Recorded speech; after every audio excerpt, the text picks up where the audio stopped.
Breaking news.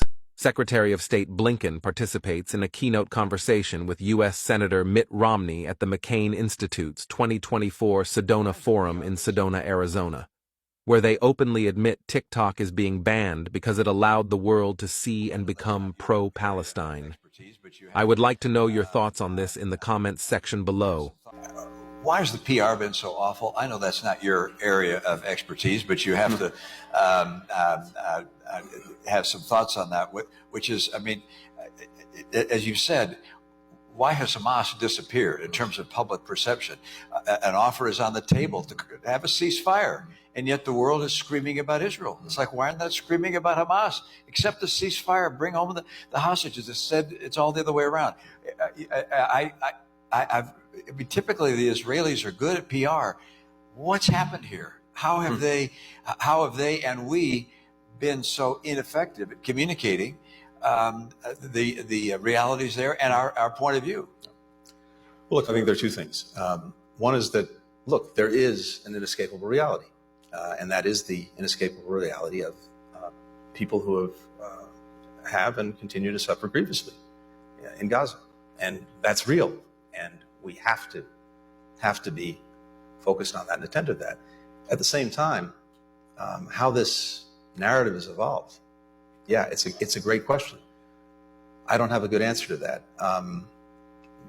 One can speculate about what some of the causes might be.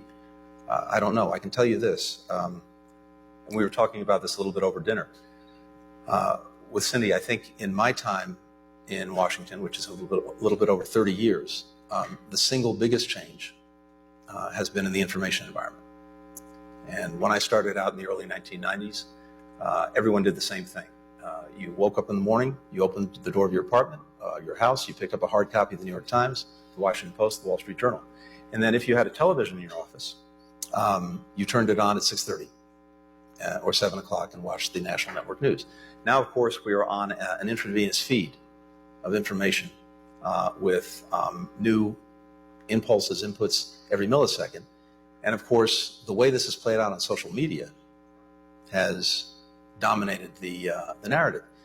And you have a social media ecosystem environment in which context, history, facts get lost, and the emotion, the impact of images dominates.